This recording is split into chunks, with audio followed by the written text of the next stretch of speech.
Call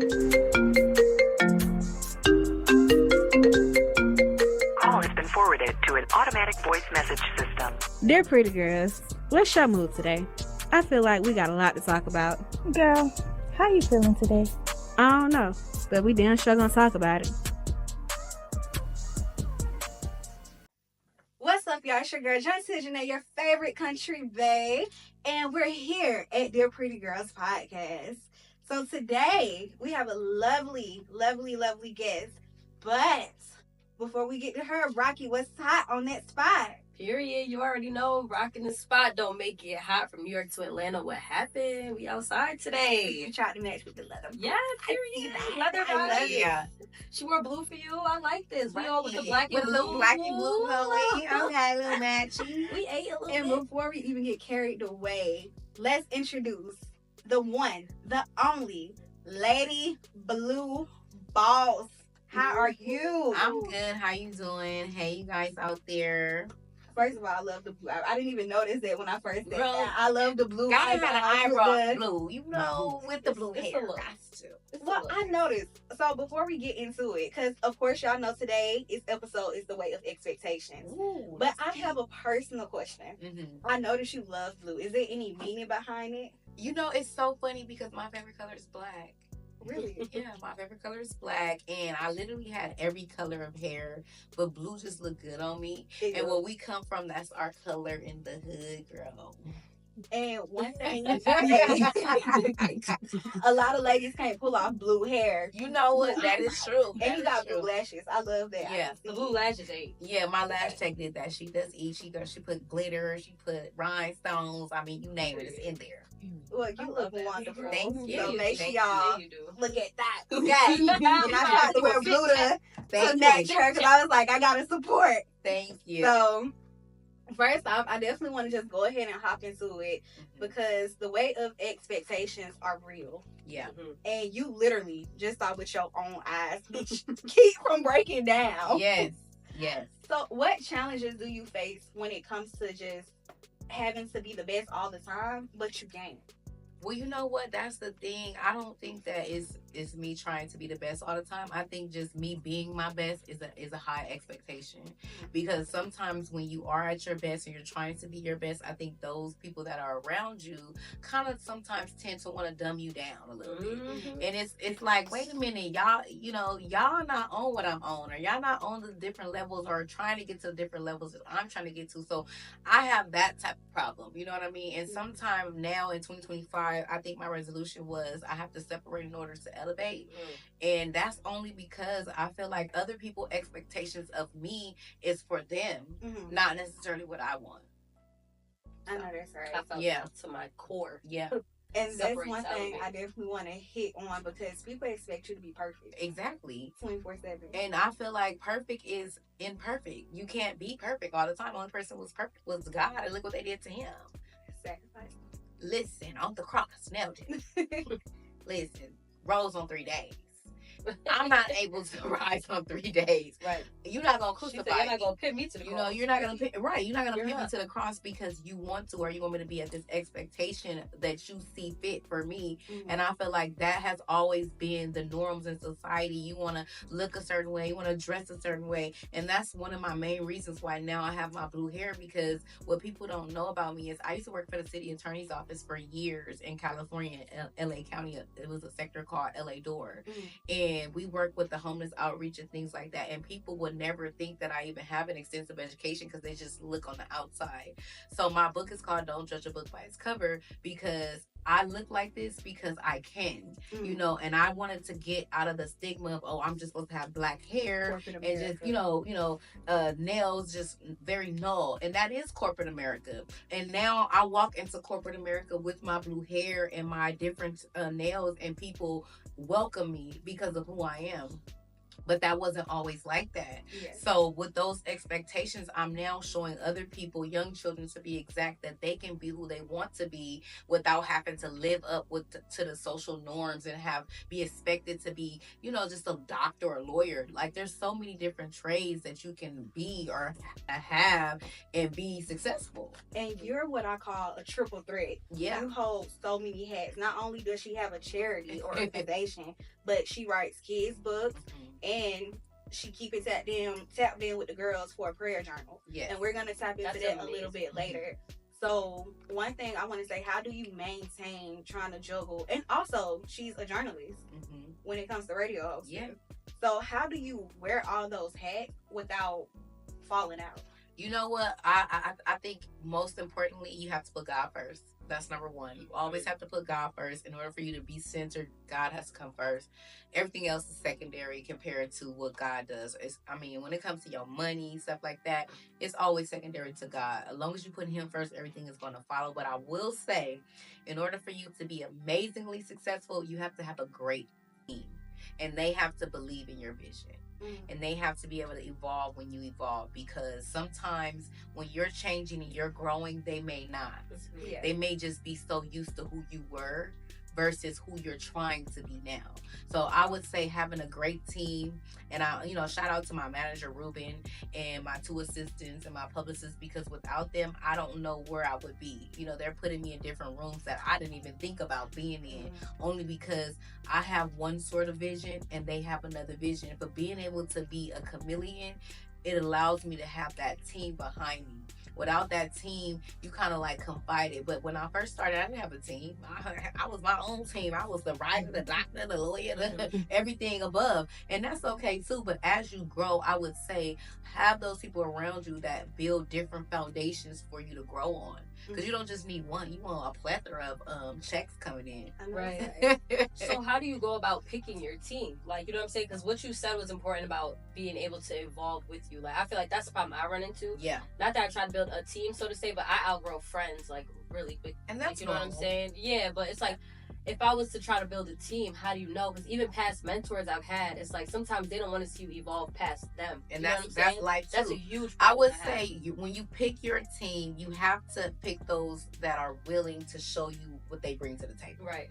That's number one. I mean, an assistant, not really, but when it comes for a manager, like literally before I even signed my talent contract with my manager, we had a meeting and he was just like, well, what do you want? And I told him everything I wanted. And I said, well, what are you going to provide? Yeah. So him being in the industry and working for quality control for some time and, getting Suki on her deal, just different things like that. I was like, okay, well, maybe he can work with me because he see, outside of what I see for myself. I mean, literally in that meeting, he had a whole plethora of things to say what he can bring to the table.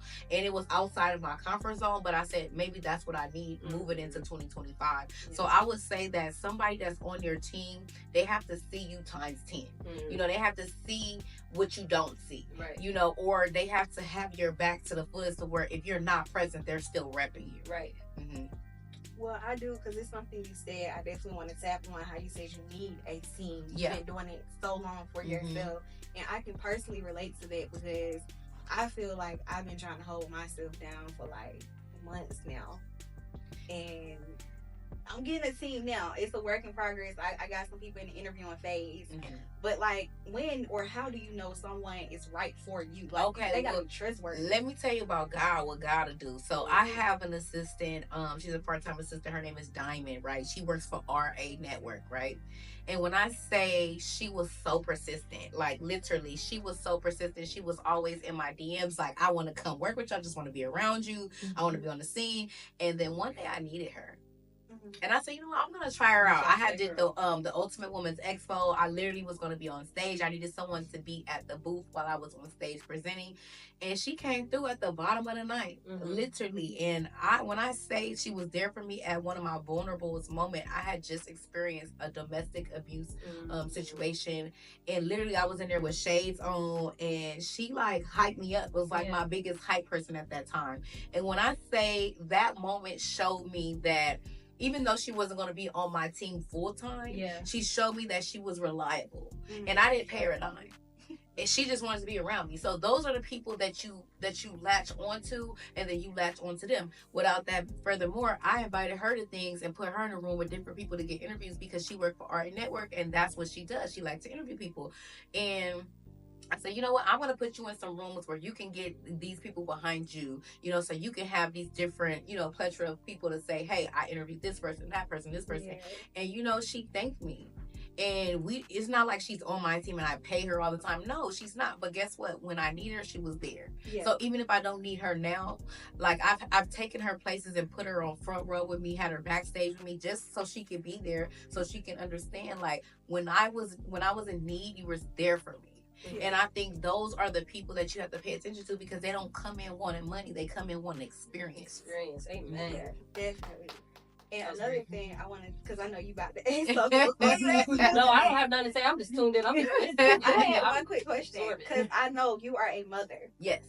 First. So, with being the mother first, Mhm. and then also having to battle your career, Mhm.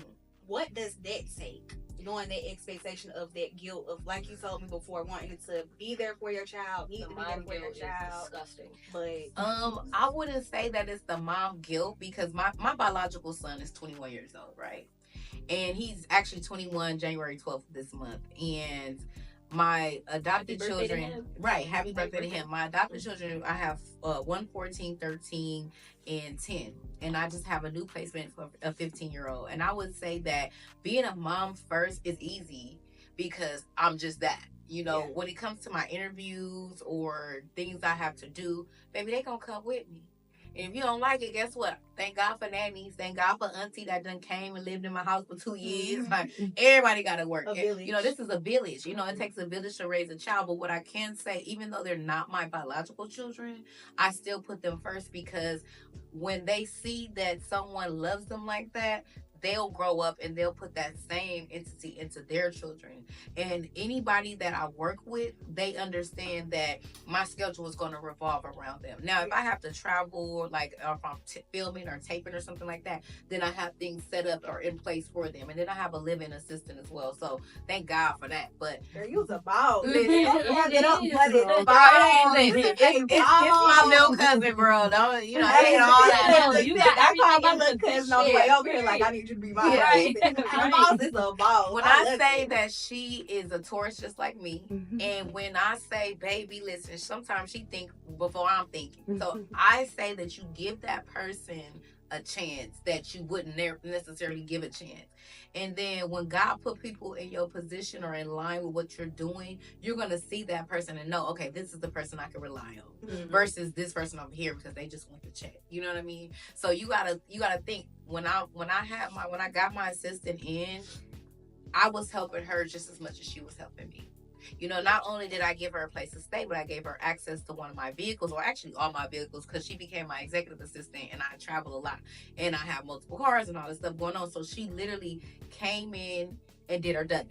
You know what I mean? Literally, like, she was like me, but like a smaller form. Like, I couldn't even believe it. You know, still to this day, I be having a card be like, hey, look, what's going on with my email or my website? I don't even know how to get in there. She has got everything together for me, literally. I know that's right. Yeah. So I kind of want to go back to the mom guilt piece, right? 'Cause it's Uh-oh. the weight of expectations. No, I really suffer with mom guilt Uh-huh. so bad. But my baby's 3. Okay. And I feel like I'm in the grind right now. Like, I've been grinding. I just moved up here from New York, but back home I was really going hard. And now I'm out here. I just had to move him at 3, out here, take him out of his daycare. You know what I'm saying? So it's like, I really struggle with that. But your biological son being 21, and now with you raising the other kids, you're at a certain level now where you have these things in position. Right. I just like, I'm not there yet. Like, you know, I got my mom, praise God for her. Uh-huh. But like, how the way the expectations of being a mom, being a boss, like, It's hard, especially the at 3, juggle because is my stupid. son, his father is a coach, you Mhm. know, a football coach. And back then, when my son was younger like that, he played traveling football, and he did track and basketball, baseball, you name it. It's like I was at something every week. Like, my career was definitely on the back burner. Yeah. You know, so I didn't have things like how I have them now, because back then it was all about him. Right. And, you know, I went from a 1-bedroom to a 2-bedroom to a 3-bedroom Right. to buying a Same. house and having a condo. Same. We just You know, LA. I just had to do what I had to do at the time frames that I could. You know, Yeah. I feel like God put me in certain positions when I could. Uh-huh. But what I did understand was that when my son was younger, it was those critical times that I needed to be there. Yeah. And I had to work. You know, I didn't have the leisure to not work. Yeah. You know, so at the end of the day, what I did was I had my auntie move in because she needed a place to stay, and I needed a nanny. Yeah, and so she moved on in. It was like a win-win. Uh-huh. But at the same time, I utilized that time to elevate You know, I utilized that every extra moment I had, I put it all into my work. Back then, it wasn't so much as my career, it was so much as my work and trying to get to different levels in life like that. Financial brackets and tax brackets, that's what it was about. It was, you know, back then I worked for someone and now I'm working for myself. Right. But it took me to, you know, bend corners and not go out or not buy this plate or not buy these shoes or, you know, in order for me to elevate. Yeah. But now it's like I don't even think about those type of things. You know, money is not an issue or, you know what I mean? And I thank God for that because I didn't always have that. It's been times where, baby, guess what? We ate beans for weeks. Period. You know, we had soda. It was obsolete. We had water and sugar water. So, you know, now I look at those times though, and I'm grateful. And most importantly, I give it back to these children. You know, I feel like whatever I have means nothing if I'm not helping someone. Right. And that's the truth, living out your God-given purpose. Yeah. Amen. So that's why I don't have the guilt. Yeah. That's why I don't have it, because I'm like, I'm going to give it to these kids. Yeah. I guess just right now, I'm trying to grind it out now. My thought process, by the time he's 5, 6, and mommy, I need this, and mommy, I need that, and this school field trips, I got to be on something. Yeah. So I'm trying to get in the paint now. So my son is a big boy. Expensive. It's expensive. Yeah. Ooh. Yeah. Thank God to the good father. Thank God to the good baby daddies and the good fathers. Shout out to the baby daddies. Shout out to the baby daddies. A lot of good. It's not. But what I can say is mine has been amazing all my son's life. I cannot take nothing from him. Still to this day, I thank God. My son's 21 and he's still there. That's good. Yeah. I can't wait till my baby 21. Yeah. Oh, you can wait. I can't wait. As they grow, they're more expensive. I know. I can't wait. They want cars, and I don't went through a Benz, a BMW, and he's still wanting another car. You can wait. Please wait. I'm waiting. Yes. I do have this one question for you. So not the expectation part of it, but the weights of it. So mentally, how do you decompress yourself dealing with so much at one time? I would say you definitely want to have self-care. You definitely, but that's exactly why I created my journal, because I'm a writer. And believe it or not, as outspoken as I am, some things that really bother me, I hold it in. You know, and that's why I started journaling. That's why I created the journal, because I feel like with that attachment for journaling and God, it moves mountains. You know, especially prayer, because I done found myself in situations where, you know, I feel so bogged down with the expectations to where it's like, well, what do I do next? I know what to do next, but this person expected me to do this, and this person expected me to do this, and maybe I need to do this to look like this or to be like this. Those expectations, it weighed a lot on me. And with that being said, you know, in this society, baby girl, I wasn't going to go, you know, get on the treadmill. I was going to go get the lipo. I was going to go, you know, get the boob job. It's like those different expectations started weighing in different type of ways, you know. And me personally, I got to like 300 some pounds, you know. And at that time, I was like, well, what am I going to do? And that's when I started like feeding into the expectations. Well, you can't look like this. You can't be like this. This too big. I'm saying where? Girl, listen. And then what's the weight plan? What's the diet plan? It took 2 years and a half for me to lose all that weight. But it was crazy because of the expectations of trying to be, you know, in my bag. I was working so much to where I was at that desk eating food I shouldn't have been eating. I literally gained weight. I would leave my house at 3 a.m. I wouldn't get home sometimes till 11 o'clock at night. Because of expectations, you know, because I wanted to, you know, I was living a life that my money had to pay for it. And in order for me to pay for this lifestyle, I had to work, you know, and I had to grind, you know, and it was just things that I couldn't do. Like, I went from being at my son every game, every practice to I can only go once or twice a month. You know, and that was just something that I had to deal with. The expectations of wanting more, buying a house or having multiple cars. I had to deal with that because it was like, okay, what else am I going to do? I don't have no 3 acres and a mule. Mama ain't got no trust fund for me. I got to do it, you know? So I was like, okay, well, I'm at the desk and I'm still working and I'm eating McDonald's and I done blew up. And then I started getting like self-conscious of myself. And then now I have the expectation to be like, well, dang, everywhere I was going, it was like, well, dang, what happened to you? Is that nice? That's not nice. Like the expectations, You know, it's like when I was skinny, it was like, girl, you need to eat some potato diet. Then when I got fat, it was like, well, girl, what happened? That is So, rude. yeah, it's very rude, but that was their expectancy of me. You know, nobody had never saw me at that level, at that weight. It was like, well, what's going on? Even I even questioned it, like, what's going on? But it took for me to get sick, right?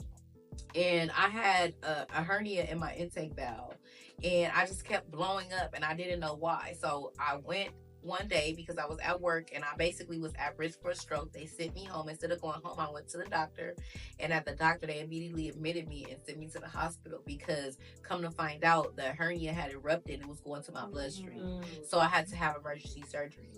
And at that point, I realized that no job was worth my life. Yeah.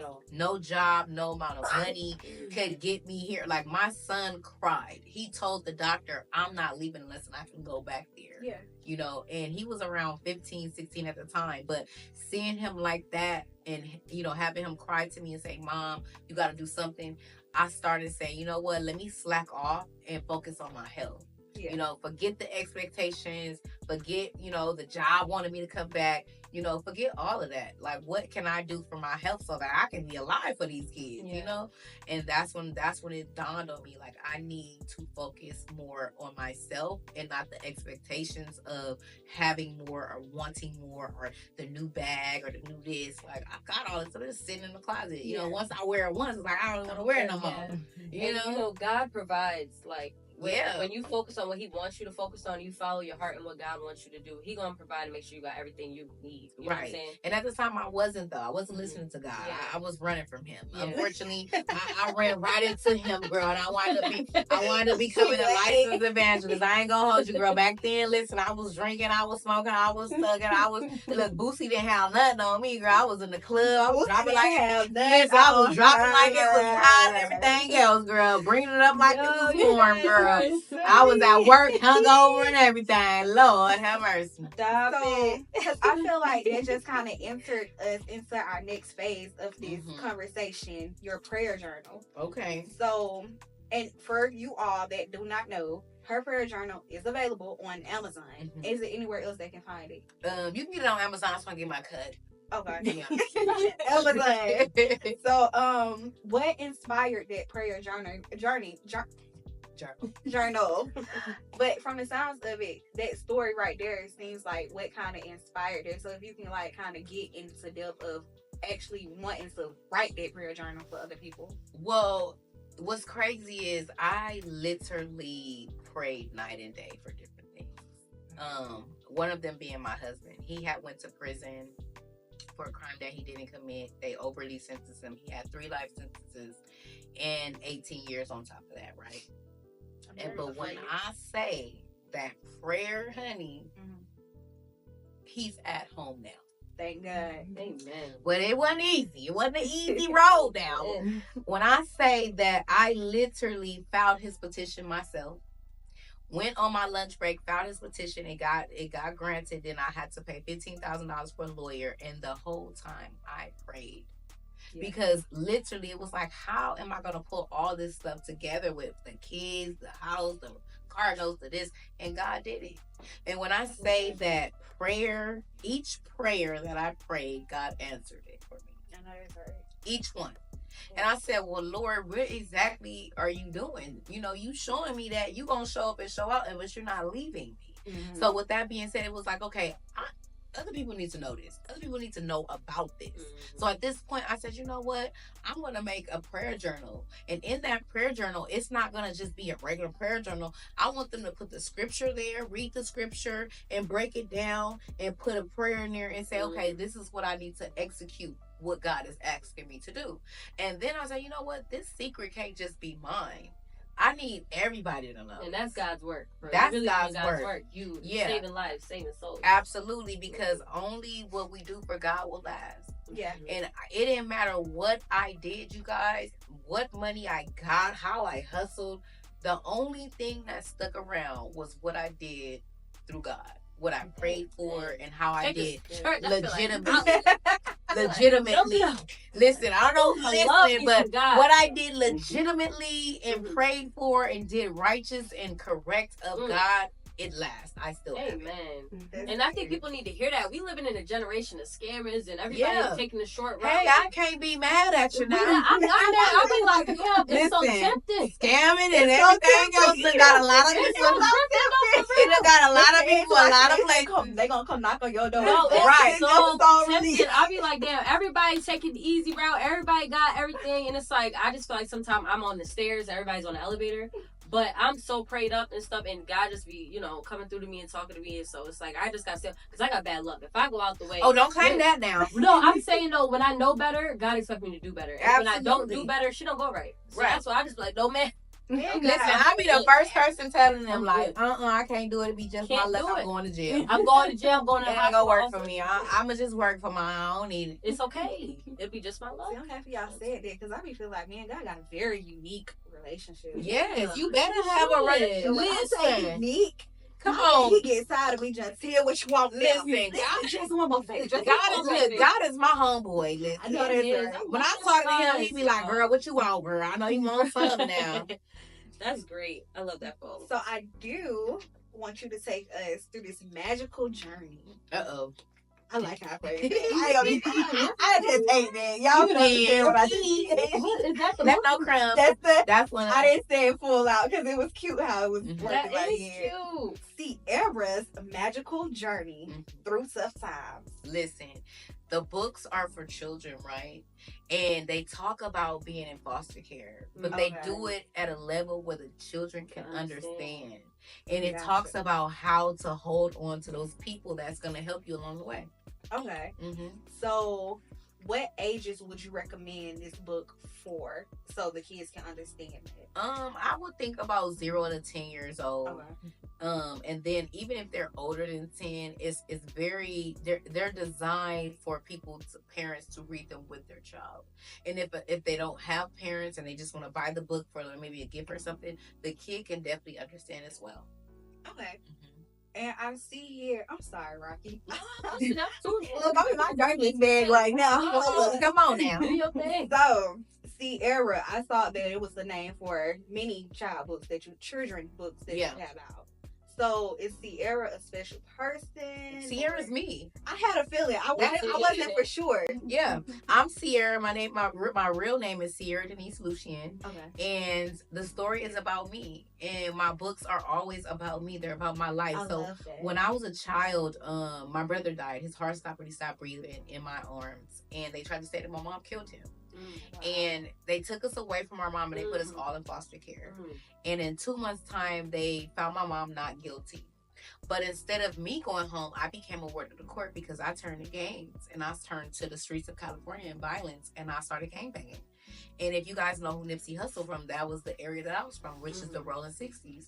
And where I come from, it was survival of the fittest. It was like cut or be cut. It was, either you're going to go all in or you're going to be out. Period, point blank. And what I did learn is that for me, gangbanging was like, not repping my set, where hood you from. It wasn't about that. It was more or less about not even respect. It was about that family. Okay. At that time, I needed a family because they had taken me away from mine, and I didn't come from like a strenuous background. Don't get me wrong. Like our shit was fucked up, but that's all I knew, and I wanted to go back to it. Like, even though I grew up in a home with my mom and my dad, listen, stuff was scarce, but I would want to be there versus foster care any day. Unfortunately, when they took us and they put us in these homes, by me being a fuck up, I became a ward of the court. And I utilized my fist in fighting and being rebellious to get me ahead. Not because I had to, because I wanted to. Because I was searching for something that they had taken away, which was a part of my childhood. They had taken every vulnerable moment from me. When my brother died, he died in my arms. And instead of us getting them getting me therapy, Right. they took us away and put Making us in the trauma worse. Right, you made the trauma even worse. How old were you? I was around 12 years old. Oh my God, Yeah. that's so young. Mhm. And is that why you're so passionate about adopting children now? Absolutely, That's absolutely. beautiful. Like I did a spread with Rolling Out magazine, and he said, "Well, the system failed me," and in so many words, they did, and I feel like I picked up where they dropped off. You know what I mean? I feel like it is my responsibility to do for these kids things that I've never had done for myself. That is such a God-given purpose. I just can't believe God is all up and through you. Listen, he better be. He's all up and through us. He is, but like I really feel like you're doing God's work. Like, you know what I'm saying? You're Yeah, living your thank you, God-filled purpose, and that's beautiful. Like, Thank you. You right on time. Right on Listen, time. I might curse. I don't smoke weed and drink no more, but I might curse, so I ain't no saint. You know what I mean? So But I will what? say that God doesn't have a face card to say, hey, you gotta Right. look like this or be like this. No, he wants us to be ourselves. And do his work. And do his work, because Period. some people think it's just in the pulpit. And I tell my pastor, because I own my church back home, me and my pastor, he tells me all the time, and I go there and I speak to my congregation and stuff, and I tell him all the time, my place is not in the pulpit. Mm-hmm. My place is outside of the pulpit, and these kids are my purpose. Because you can only reach certain people when you go. to Listen, where I can go in the hood. Yeah, exactly. You know what I'm saying? Y'all hold it in the house. Y'all might not be able to go. Y'all want to put y'all good shoes on and walk over there. I Exactly. can. You know, I can put on my Timbs and wear my Nikes and my Dunks and all that and still be me. And that's how people will hear you and listen to you. Like black children. Period. Need I get representation. so many young children, young adults that relate to me. Like even here, I go to Elizabeth Baptist Church here, and I'm over to first graders. And when I'm teaching those kids, they relate to me. And even before they even saw my colored hair, you know what? I would dress up in little costumes and stuff. And I thought nobody paid attention till one day we went to our leadership meeting, and my pastor was like, you over there with the blue hair. I don't want to say blue hair, but we see you with your costume and da da da. And I was like, oh well, wait, hold on. I thought I was just gonna be behind the scenes, but really, when you think that you're not doing God's work, God catapults those people that he wants up there, because he knows that you being yourself. Yeah. You being authentic, you being real, you're not fake. Yeah. You know, who I am in the church is the same person I am outside of the church. Amen. And I think that's what the dynamic needs to show people is you can't be fake acting like you hold her in and down, because you ain't gonna get no help. You ain't gonna get the right prayer. You know, and you can't pray for something that you faking like you don't got, or you faking like you don't do. In order for you to be great, you have to be truthful to who you are. And one thing I want to say, because we want to answer the girls' group chat, but you said something that stuck out to me. So having that image, because you from basically like LA. Yeah. I'm from Atlanta. I'm from Cleveland Ave. Okay, Cleveland Ave. Look, you know it's funny. The child that just plays, he from Cleveland Ave. I'm like, oh, you a thug? Yeah. And speaking of that, it was like I grew up fighting. I had to fight. Like I grew up bad as hell. Like I had to get out that image. Like one thing I can say about you, even though you got the tattoo, the color hair, I would never say you from the hood, because you don't give me that. Yeah. And every time I tell people like I'm from the hood, they say, no the hell you ain't. You from Buckhead. No the hell I ain't. I was clear with that I went to Cross Alone, Zone 3, all that. Ooh, not the song. Hit it up with the song. Please don't let this prettiness fool you, because I will do you. So yeah, it just kind of reminded me of that, and want to speak on the greater opportunities, because you just inspired the hell out of me in this conversation. Yeah. So I do want to speak on your greater opportunities before we hop into this girls group chat. Absolutely. So greater opportunity, I created that. It's my nonprofit. We have our 501c3 now. We just been noticeable as a nonprofit. So all y'all that's listening and watching, make sure y'all go ahead and donate. But actually that organization was built on the backs of people who needed things, who needed, funding for housing, clothing, any type of food vouchers, things like that. I generally go into my own pocketbook and give it out, still to this day. And now it's like I got it to a bigger level to where I want it to be global. So now we are saying that, hey, not only are we're saying she's taking these children into her home, but I want to buy a building to where we can have these beds open. Here in Atlanta, I'm noticing, like, even the child that I got, he was in a hotel room, believe it or not. Like, they took him away from his parent and put him in a hotel room. 15-year-old child. And that's not okay. My goal is to buy a building to where we have these beds always open.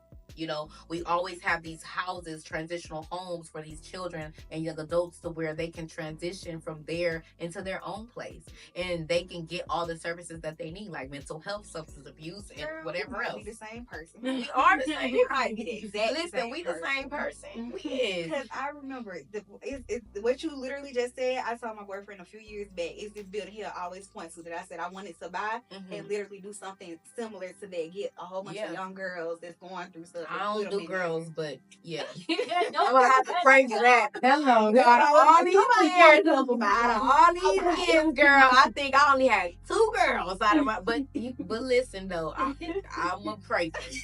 But no, what I can say that young girls and young men or whatever, they definitely need that. And I would say in the building, I definitely want to have girls and boys. Of course, it's gonna have to be separated, boys and girls.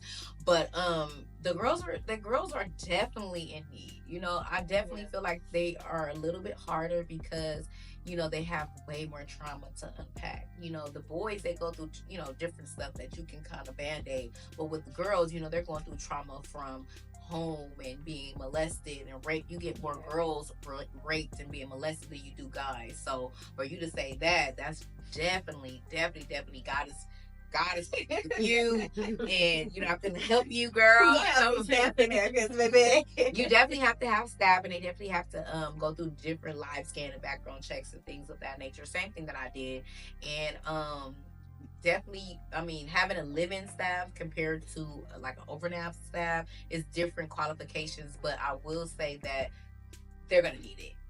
Yeah. So, speaking of the greater opportunity, let's get into the group chat.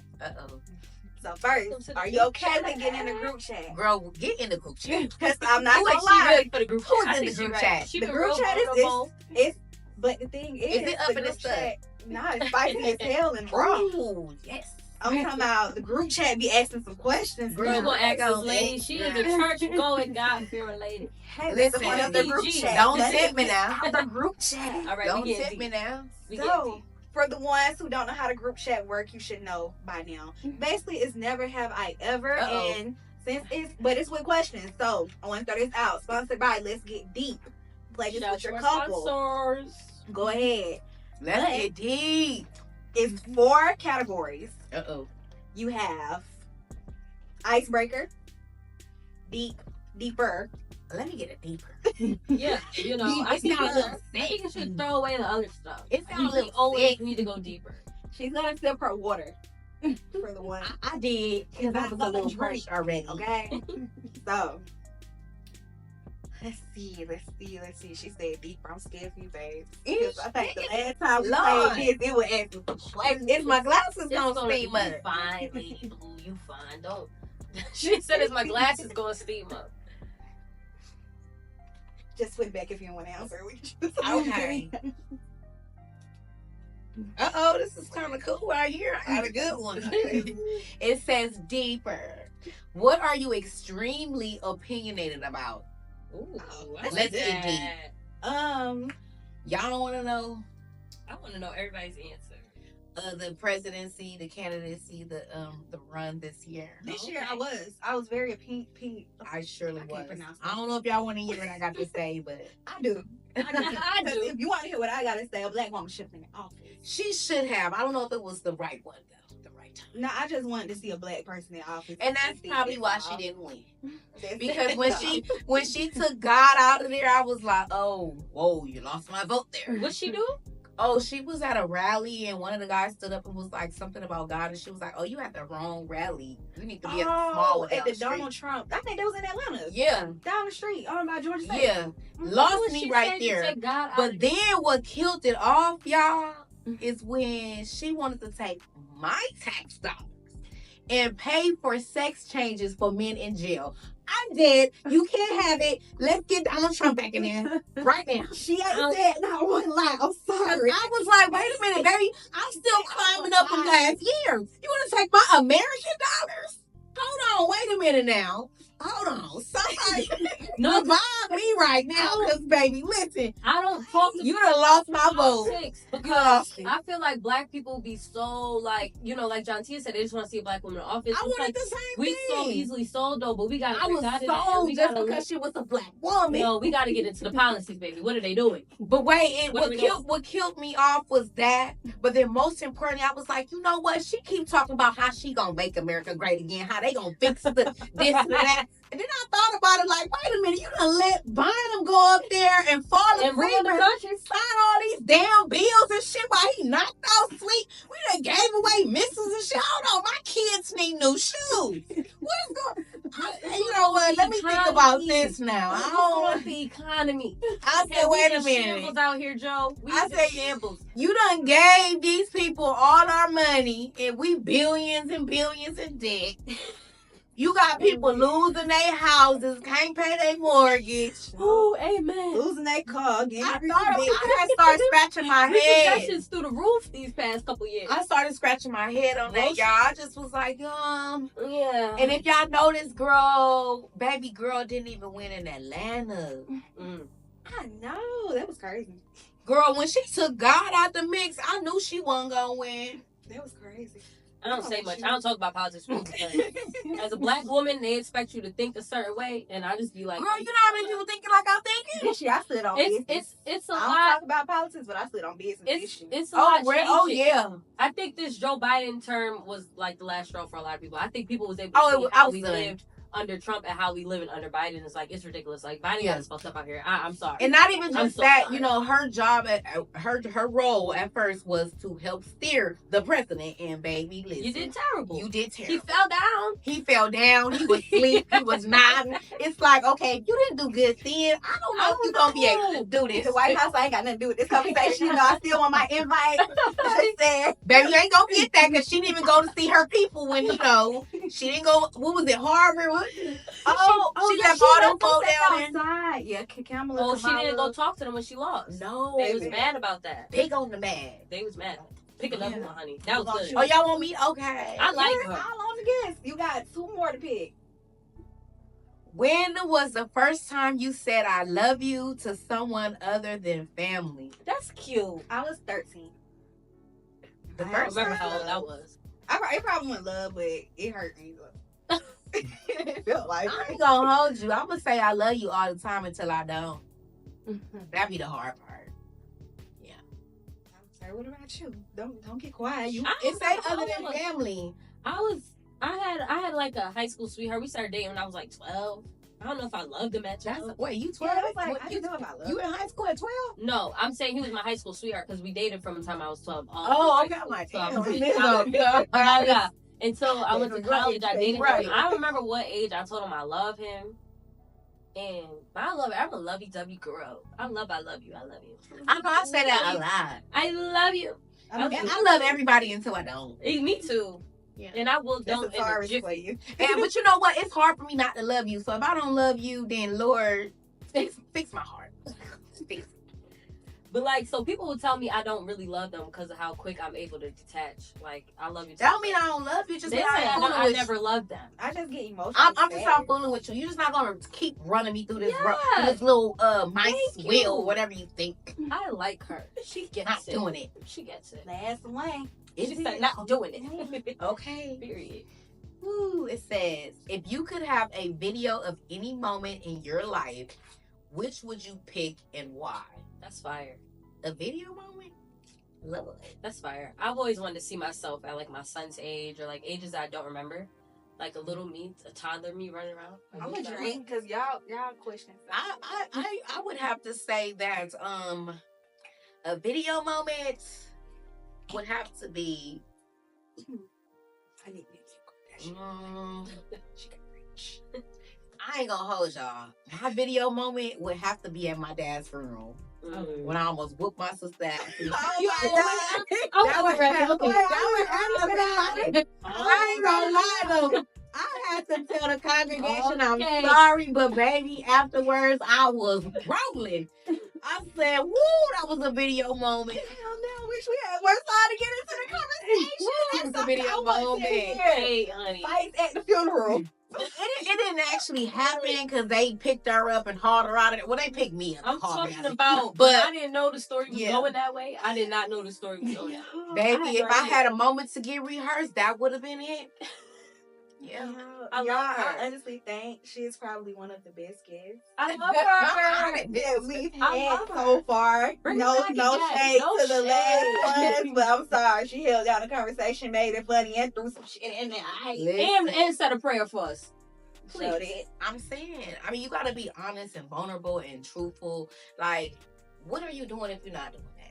You know what I'm I saying? like you a lot. You gotta laugh when you want to keep from crying. Amen. Well, where can the people find you at? Please Because you tell definitely held it down. Well, you know what? A girl about to have her own show coming up. What kind of show? We doing radio? We doing TV? What we doing? It's TV. It's gonna be on WeTV. Hey, I definitely have to speak that into existence because we're still working. My casting director is still working on it, but I will say that it is coming. Lord, y'all keeping me in prayers. And I will say that you can find me on Instagram at BossBarbie1, and just stay tuned because your girl is gonna be on the big screen soon. I know Hey, that's right. man. Can we get a name of? We know we can't release no information. You know what? I don't even know the name. They told me I can't know the name until they send the contracts over. That's crazy. So it's gonna be like your own show, or you gonna be doing reality show like with a cast? Like It's gonna be Housewives reality, shit? and the cast is gonna be based around me. Nice. I Ooh, love that. you for gotta you. show. I'm gonna be tuned You gotta in. show. I'm Yeah. going to be watching, and I'm gonna post. Girl, I'm gonna come back on here. Y'all gonna get me back on here, and all the other cameramen gonna be. We just gonna speak this into existence. Please. And the It's next gonna time you happen. come, we're gonna have us a TV show. Yes. It's already ours. Yes. It's already ours. Yes. Hey man. Somebody. Let's speak that into existence. This is the TV show. We're just getting. I know. I ain't gotta worry about no production. I ain't gotta worry about Who no y'all want? Who big y'all want? man. Y'all want MTV? Who y'all want? And then BT? this one make me my own network. I know, right? child. That's right. I'm If gonna I go ain't to gotta that deal with them, I don't want to deal with them. I know that's right. Lord, she said her own network. Now that's hard. That is hard. It's But you big can hard. do it. You can do You it. can do Everything's it. obtainable. You can do it. There's a lot of networks now, and they're taking off. So if it's Mhm. possible for them, it is possible for you. And a lot of things Believe. like streaming, and with the streaming game now, it Yeah. changes everything. Like anybody could do anything. Look at Zeus. Levy Yeah. was just a regular dude. He started Zeus. That shit went Was up. he Now a regular dude? Because he got that big old head, so you know. He's not regular with a head. You right. You right. His head's He's too hella long. smart. He's He's going smart, places but in life. John He's been Cena's there. smart. Yeah. So if Lemmy could do it, you could do it. He's a For sure. billionaire now. There's Like, I actually question. I'm like, girl. They get there's rich. a lot of women. There's a ChatGPT woman. my best friend. There's a woman just came out with her own network as well. I forgot the name of it, but they like fight and stuff, kind of like Zeus or whatever. I think it's somebody starting. Because she was. No, not Stunner. It's somebody else. It's a light skinned girl, little heavy set. She's very beautiful, but they fight on that show at all.